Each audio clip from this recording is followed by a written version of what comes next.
All right, John chapter 13. It reads like this. It was just before the Passover festival. Jesus knew that the hour had come for him to leave this world and go to the Father. Having loved his own who were in the world, he loved them to the end. The evening meal was in progress, and the devil had already prompted Judas, the son of Simon Iscariot, to betray Jesus. Jesus knew that the Father had put all things under his power, and that he had come from God and was returning to God. So he got up from the meal, took off his outer clothing, and wrapped a towel around his waist. After that, he poured water into a basin and began to wash his disciples' feet, drying them with the towel that was wrapped around him. He came to Simon Peter, who said to him, "Lord, are you going to wash my feet?" Jesus replied, "You do not realize now what I am doing, but later you will understand." "No," said Peter, "you shall never wash my feet." Jesus answered, "Unless I wash you, you have no part with me." "Then, Lord," Simon Peter replied, "not just my feet, but my hands and my head as well." Jesus answered, for he knew who was going to betray him, and that was why he said not everyone was clean. Those who have had a bath need only to wash their feet. Their whole body is clean, and you are clean, though not every one of you. When he had finished washing their feet, he put on his clothes and returned to his place. "Do you understand what I have done for you?" he asked them. "You called me teacher and Lord, and rightly so, for that is what I am. Now that I am your Lord and teacher, have washed your feet, you also should wash one another's feet. I've set you an example that you should do as I have done for you. Very truly I tell you, no servant is greater than his master, nor is a messenger greater than the one who sent him. Now that you know these things, you will be blessed if you do them. He that had ears to hear, let him hear today." Amen. You may be seated. Amen. We want to stay within our subject, a God who stoops. When weightlifters strengthen their legs, there is no exercise that can compete with the squat. You put on weights on your shoulders, and you go down, and you go up, and you go down, and you go up to build the strength in your legs, build the strength in your hamstrings. The one thing that you have to do is you have to squat. And the reality of it is most of us, Brother T, don't get low enough. And when you're squatting, they tell you that if you don't get low enough, then it what? It don't count. And so we're not growing stronger today as Christians because we don't get low enough. We have a problem with bending. And so therefore we don't get stronger, we don't become greater, because here it is, if we get low, we get strong. Whew. Just missed all of y'all right there. The lower you get, the stronger you get. Look at the background of this text. It says, it was just before the Passover festival. The Passover and the supper linked together here is very significant, and I don't want us to miss this. The Passover commemorated the deliverance from the children of Israel out of Egypt, from darkness and bondage. And then the supper, it symbolized the emblem of them being freed from darkness and a dominion of sin and being redeemed. If you remember, the Passover had the blood and the unleavened bread. The blood and the unleavened bread. And now here they are at the supper with the blood and the bread. And so what Pharaoh was to the Israelites, Judas was to Jesus. And the consequences are much alike, because there was sudden destruction of the enemy, and then there was the triumph of the Lord and his people. It was here at the supper that Christ gave to his disciples his farewell token of self-humiliating love to them. Think about this, and I want to make sure we get this. Out of love, Jesus humbled himself to model for us how to love. I'm going to say that again, because that's the thesis of this message today. Out of love, Jesus humbled himself to model for us how to love.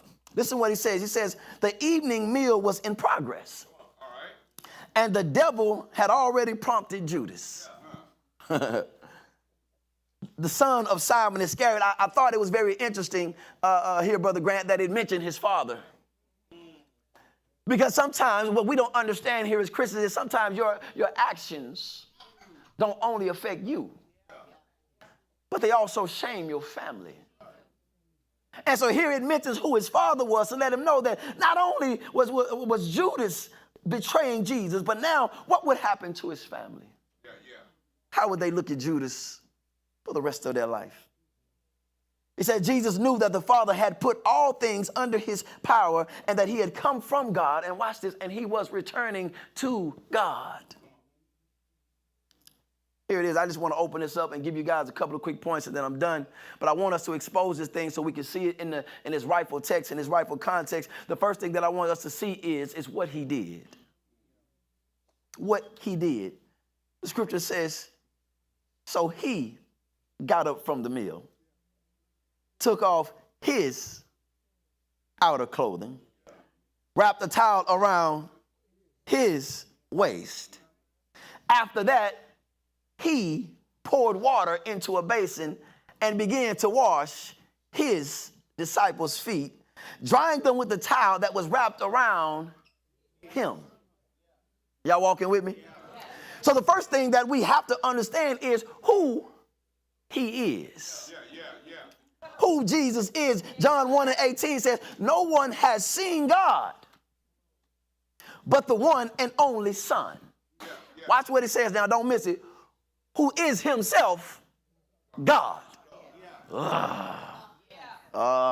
on. Wake up now. I know y'all still tired. Y'all lost that hour of sleep. But don't miss this. He says, no one has ever seen God but the one and only Son, who is himself God, and is the closest relationship with the Father, has made him known. So watch this, and because I want us to see it, that he is God. Wait a minute. Because a lot of times we because of Jesus' humanity, his humanity, we sometimes forget that he was fully man, but he was also fully God. Can I make it more plain to you? This is the same God that spoke and slung the stars in the sky. This is the same God that spoke and separated the heavens from the earth.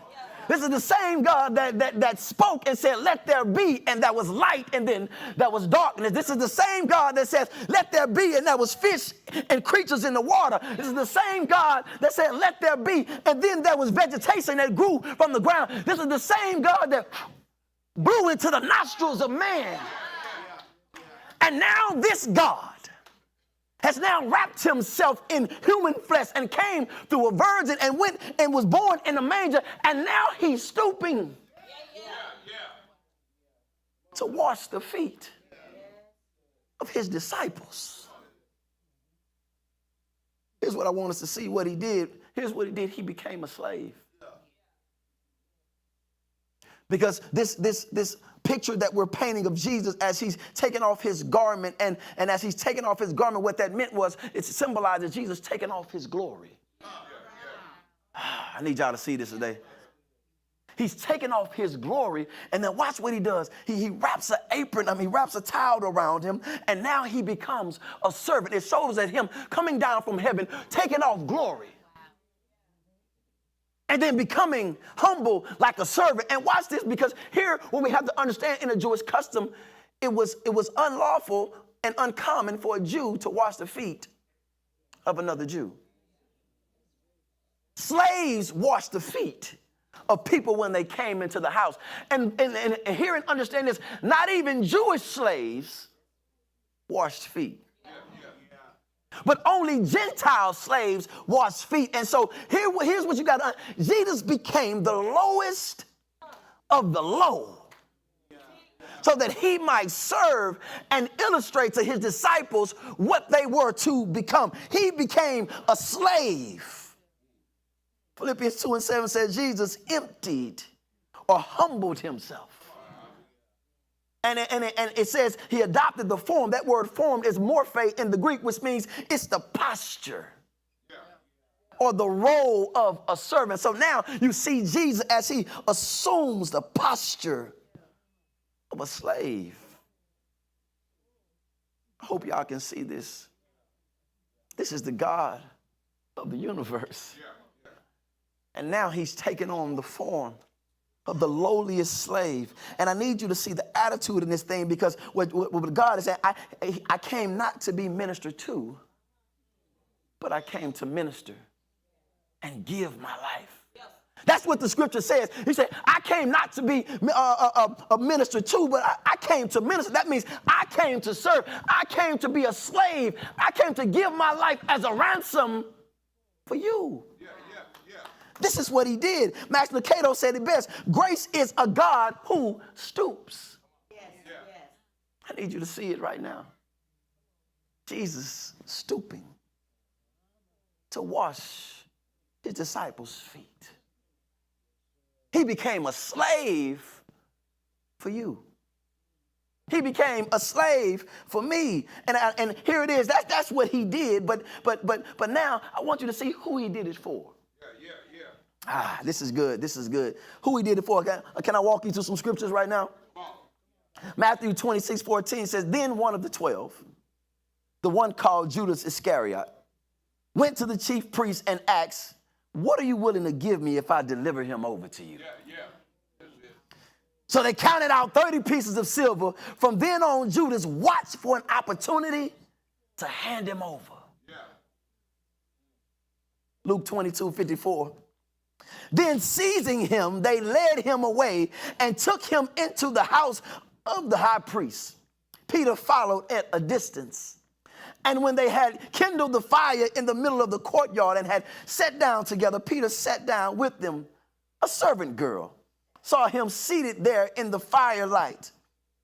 She looked closely at him and said, this man was with him. But he denied it. Woman, I don't know him, he said. This is who he did it for. Mark 14:50, after they had arrested and seized Jesus, verse 50 says, then everyone deserted him and fled. This is who he did it for. He did it for those who betrayed him. He did it for those who denied him.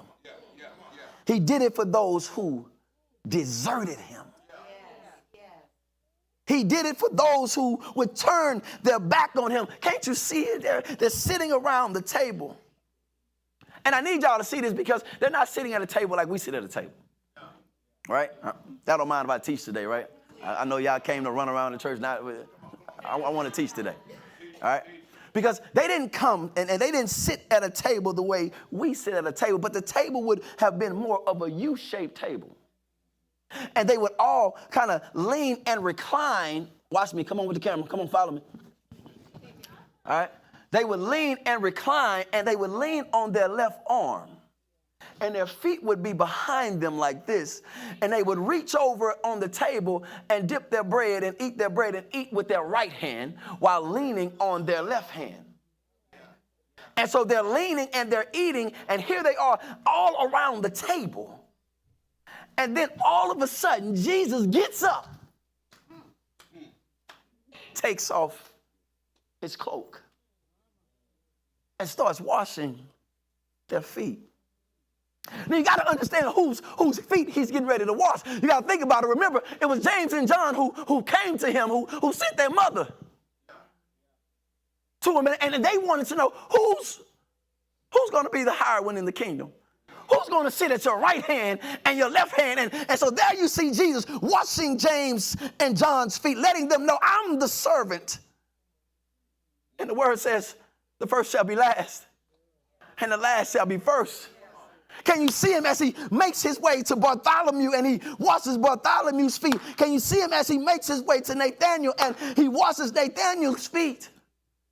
Then all of a sudden he gets to old doubting Thomas. The one who said, Jesus, I'll believe if I can see the holes in your hands. And he washed old doubting, deserting Thomas's feet, knowing that he would only believe if he saw the holes in his hands. Can you see him as he makes his way over to Judas? See, because here's the thing, most of us forget that Judas was still there. And sometimes when we think about Jesus washing the disciples' feet, we forget that he also washed Judas's feet. Can you see Jesus knowing, come on, y'all, knowing he's going to betray me, knowing that he was already plotting on me, knowing that he was already, and watch what he did it for 30 pieces of silver. That's a few $100s today. And to sell me out. Wait a minute, y'all missing this thing. Big. Wait a minute, Judas walked with me. Judas was there when I turned water into wine. Judas was there when I fed the multitude of 5,000. Judas was there when the woman had the issue of blood. Judas was there when I taught the Sermon on the Mount. Judas had heard all of the information, but can I stop by and tell you something? Sometimes it's not about your information, but it's about your transformation. Because a lot of us come and we get information without any transformation, and so therefore we never actually change even though we're in the crowd. You've been coming to church all your life with no transformation. You done heard all of the sermons that you need to hear, but there's nothing that's changing on the inside. And that's what Judas was. There was nothing changed about Judas. He was even the one, he was the CFO, sis. He was the one that handled the money. And Jesus knew all along he was stealing money. But he stooped down. Oh, man. And he washed Judas's feet, knowing that he was going to betray him. Can you do it? I would just go ahead and ask y'all. Y'all got some folk on y'all job that you won't even give them a pen if they asked you for it. What? If they ask you, hey, you mind sending an email for me? No. That was your email to send. We won't even send an email. But now, here's what God is saying to us. The same person that betrayed you, the same person that broke your heart, the same person that hurt you, the same person that you hate to look at, you hate to hear their name, you hate to see them coming. Watch this. You have to wash. You got to wash their feet. And after he washes Judas's feet, then he gets to Peter. and Peter sometimes gets a bad rap. But I like Peter. Because Peter reminds me a lot of us. He came to Simon Peter, who said to him, Lord, are you going to wash my feet? He said this with this condescension of like, ain't no way. I'm getting ready to let you wash my feet. And then Jesus replied, and watch what Jesus said. You don't realize now what I'm doing, but later you will understand. Wait a minute. I'm going to back up. I'm going to pause right. Can I pause right there? Because here it is. A lot of times, this is why we can't follow, because we don't understand. If we understood it all, why would we need faith? And so what God is saying sometimes is you won't understand it now. That's why the old folks had it right when they say, you'll understand it better. Oh, I wish I had somebody that went to church here. You'll understand it better by and by. But there are sometimes we can't move because we don't understand. Oh, am I talking to somebody today? There's some things that God is calling you to do, some things that God is moving you to do, but you haven't moved yet because you don't understand it. And so therefore, Like Peter, who said, Lord, you can't wash my feet. Jesus said, but later. He said, by and by, you'll understand. There's some things you're going to understand. Not today. You don't understand why you're suffering. Oof, come on, Lord. You don't understand why you're suffering right now. You don't understand why you're going through. But God is saying, baby, I'm not here to give you answers. But I'm here so that you'll trust me. And I think that's what's wrong sometimes with Christian folk. We want to give people the answers and try to guess and help them and try to give them something. But that's not what God wants. God wants you to trust. He wants you to believe. He wants you to understand that if you just trust in me, you'll understand it later. But right now, I need to know that you trust me. Peter said, no, you shall never wash my feet. And Jesus answered, unless I wash you, you have no part with me. And then Peter said something that I would have said too. I can't lie to y'all. I would have said the same thing Peter said. Peter said, well, Lord, let me tell you this. Not just my feet, but wash my hands. Wash my head too, Lord. Lord, wash all of me then, if that's what it means for me to have part in you. But I need you to catch what Jesus said. Watch what Jesus said. Jesus says, it says, for he knew who was going to betray him. Catch the tension in the text. He knew who was going to betray him. And he said, not everyone is clean.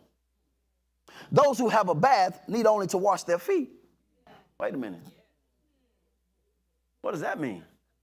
Here we have to understand, we have to see the spiritual cleansing that Jesus is talking about. When he told Peter, you don't understand right now, what he was trying to let him understand, this is bigger than just me kneeling down and washing your feet right now. Because this is symbolizing something that is much greater than what I'm doing right now. This is a symbol of what I'm trying to get you to understand. And what I'm trying to get you to understand is that you've already been cleansed, Peter. Here's how you've been cleansed. You've been cleansed because you believe. Remember what I told you, Judas had information but no transformation, so he never believed. And so therefore, because he never believed, he was never washed. But because you believe, you have been washed and you've been washed in your heart. But he says your feet still need to be cleansed. Because watch this, your feet symbolizes your walk with God. And every now and then, we don't always walk the right way. We don't always go to the right places. We don't always say the right things. We don't always do what we're supposed to do. So you got to keep coming back to get your feet cleansed, because you got to understand that I'm not always perfect, but there is a God who's willing to stoop down and wash my feet. And Peter struggled with this. He said the master was not supposed to wash the feet of the servant. And you know what? Sometimes have you ever been around somebody that's just negative? Yeah. That even when good stuff happens, they can't take it? Oh my God, I don't like being around them people. That even when good stuff happens, they can't take it. But you know why? Because they don't feel worthy. And that's what Peter felt right now. Now, I know I talked about this a little bit last week, but as I hit on a little bit more, because sometimes even when good stuff happens, we don't want it to happen to us because we don't feel like we deserve it.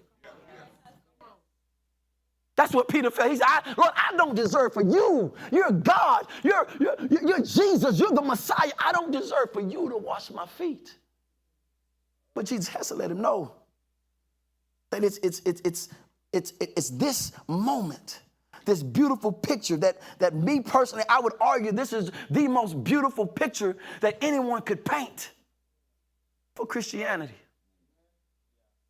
And Jesus washing the feet of his disciples. So that's who he did it for. But can I tell you how he did it? Can I tell you how he did it? Because here it is. You got to remember this. A picture. It's intense. They're reclining with their heads facing the center and their feet are stretched out behind them, and Jesus gets up. And I want to demonstrate this, and I want my young boys to come right now, because I want y'all to see how this looks. Because there Jesus is. I'm going to move this out the way.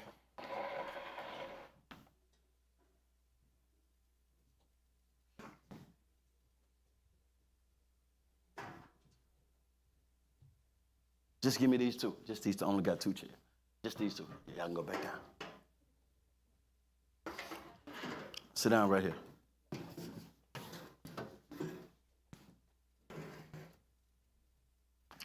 And watch this. The first thing he said was, Jesus, he takes off his outer garment. He takes off his outer garment, symbolizing that I'm taking off glory. Then he grabs the towel. And he says he wraps the towel around his waist. And as he wraps the towel around his waist, what Jesus is symbolizing is he's becoming a servant. If you've ever been to a restaurant, they have on these serving towels. And in order for him to wash their feet, he has to kneel down. He has to stoop. And he takes off their sandals.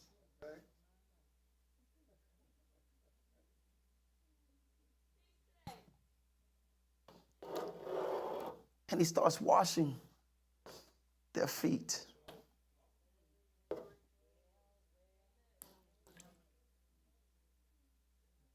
And I'm going to tell you something. I don't know about you, but Jesus does everything well. So I believe that if Jesus washed their feet, he didn't miss a spot on their feet. Because that's just not who Jesus is. So I believe that Jesus got every crack and crevice in their feet. And they said when he washed their feet, he dried it with the towel that was wrapped around his waist. He dried it with the towel that was wrapped around his waist. And then he kept going down, and he moved down from one disciple to the next disciple. And he got to the next disciple, and he did the same thing. Imagine how quiet it must have been in the room. Because if you've been with Jesus, you watched Jesus do miracle after miracle after miracle. You were right there when he turned the water into wine. And now the same one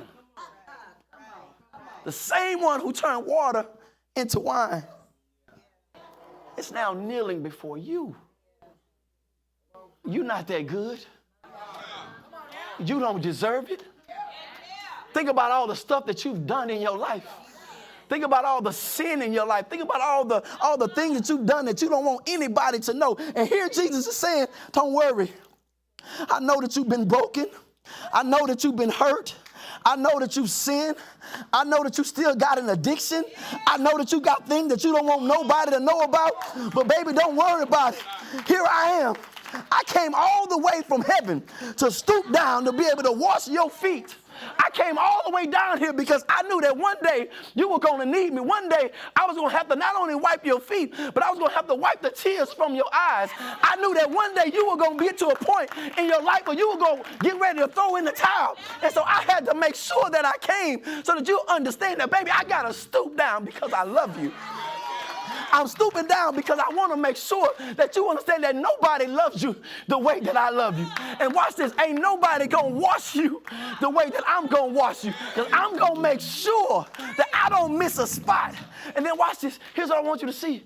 He dries it off with the towel that's around his waist. And I need you to see this because as he wipes their feet,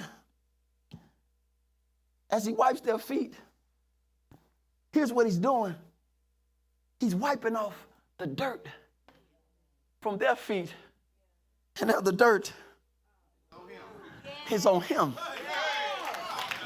So everything that was once on you, I'm taking it and I'm putting it on me. It's so that I'm taking away the sins of the world and I'm putting the sins of the world on me. And so when I get to the cross, you're going to be able to see that it's not you on the cross anymore, baby, but it's me on the cross because I'm standing in the place for you.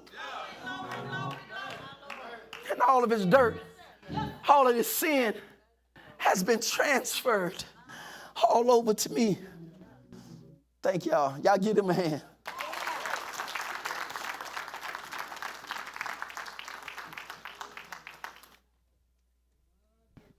This is how we did it. That's how we did it. But watch this. Jesus did it with love. Can't you see when he was washing their feet, the love beaming from his eyes? Him looking up to them, whispering to them, and they're hearing every word that he had to say. Not only did he do it with love, but he did it with grace. Why? Because they didn't deserve it. That's what the problem was. They didn't deserve what was happening to them. But Jesus said, I'm doing it anyway because watch this. I want you to understand why I'm doing it. So the next thing is why he did it. Why did he do it? He says when he had finished washing their feet, he put his clothes back on and he returned to his place. Wait a minute, I told you earlier that he took off his outer garment because he was taking off glory. Then he put on a towel to show you that he's becoming a slave. Watch this. Don't miss the symbolism in this because now watch this. He puts back on glory and goes right back to his seat. That means he goes right back and sits at the right hand of the Father. He goes right back to let you know, I've done what I needed to do, and it is finished. Then he asked him, he said, do you understand what I've done for you? He said, y'all call me teacher, y'all call me Lord, and rightfully so, you're right, I am that, but I'm your Lord and I'm your teacher, but I wash your feet. I wash your feet. And so why did he do it? He did it to set an example so that you will learn how to wash somebody else's feet. Oh my God. Here it is. Watch this. This is the language of Christianity. The language of Christianity is humble service. If you want to speak my love language in Christianity, so speak my love language is humble service. And you got to put the word humble in it because sometimes we refuse service for intimacy with God. Woo. And so therefore, because we come to church and we do certain things, we think that we're getting closer to God. No, you're not. If you don't have the humbleness and the humility to be able to take on the attitude of a slave, then you can't truly understand. You can't truly understand God. So he says, I've set an example for you. And you should do exactly what I have done. He said, I tell you, no servant is greater than his master. No messenger is greater than the one who sent me. Here's what he was saying. He was saying is that I'm going out and I'm a messenger. There's still nothing greater than the message. If I'm a servant and I'm serving, there's still nothing greater than the master. So every time that you go out and you serve, watch this, Jesus should be receiving the glory. I need somebody to see this. Jesus should be receiving the glory, not us. So when you start serving, you shouldn't want to be puffed up and want somebody to look at you. You should be doing it because I'm doing this for Jesus. I'm not worried about if I get a pat on the back. I'm not worried about if somebody called my name. I'm not worried about any of that. I know that I'm acting out the feet of Jesus. And watch this. This is so beautiful to me. He did it because he wanted to do it for me. Sometimes it just has to get personal. Ain't that right, Doc? He did it. He did it for me. That mic.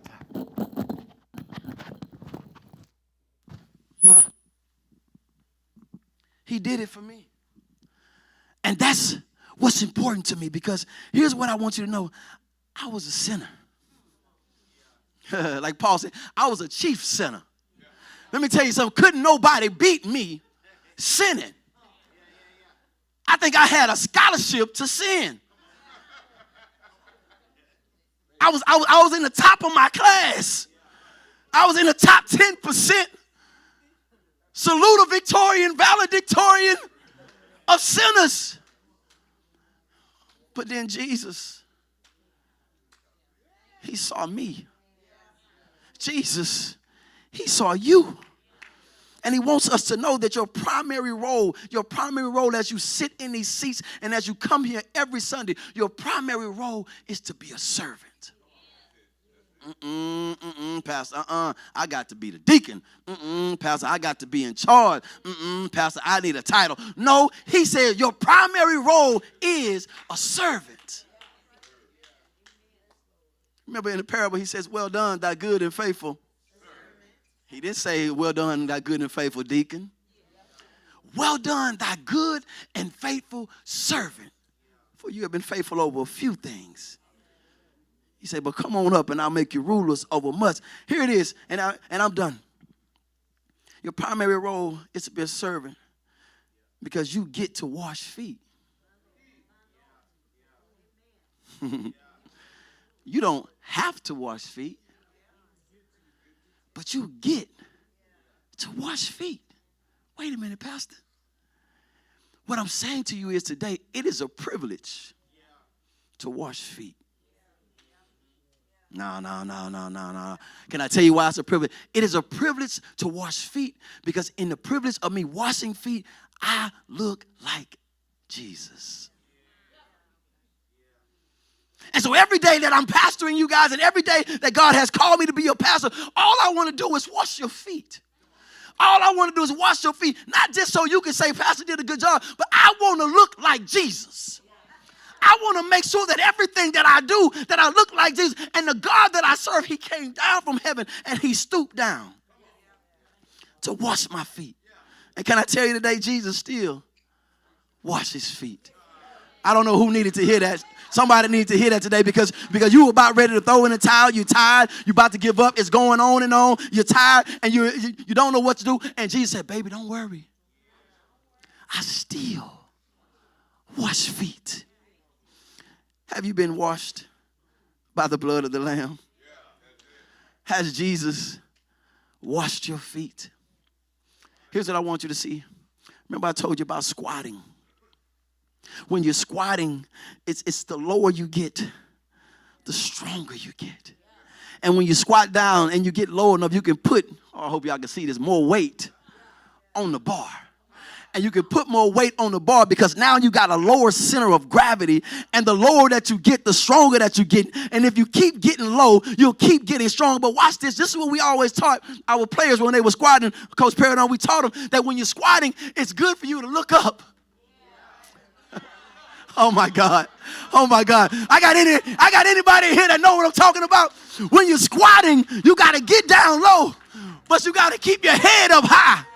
And you keep your head up high and you focus on the spot because when you keep your head up, it allows your neck to be able to keep all the weight in place. And you're able to hold more weight than you've ever had, but you got to keep your eyes on the spot. Can I tell you something, church folk?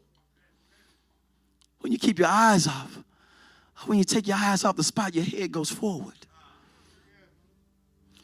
And when your head goes forward, all that weight comes crashing down on your head. And Jesus is saying, if you just keep your eyes on me, if you just stay focused on me, that you won't have to worry about carrying the weight because I'll carry the weight for you. I don't know who I'm talking to today, but this is good news. If you just focus on Jesus, somebody, you're looking for praise. You're looking for a higher position. You're trying to see who's watching. You want to be real religious. And all Jesus is saying is, I just need you to serve. Because watch this. He demonstrated them by washing their feet and wanted them to wash others' feet. And as I told you on Wednesday night, you can't receive God's grace until you're ready to give it. And so you can't truly understand God stooping down and washing your feet until you're able to extend it and wash somebody else's feet. So can I go as far as saying this? If you're a Christian and you can't wash feet, oh my God. If you're a Christian and you got too much pride to stoop, if you're a child of God and you can't kneel and you can't bend, then are you truly a child of God? If you can't wrap this apron around you and get dirty, are you truly a child of God? Doors of the church are open today.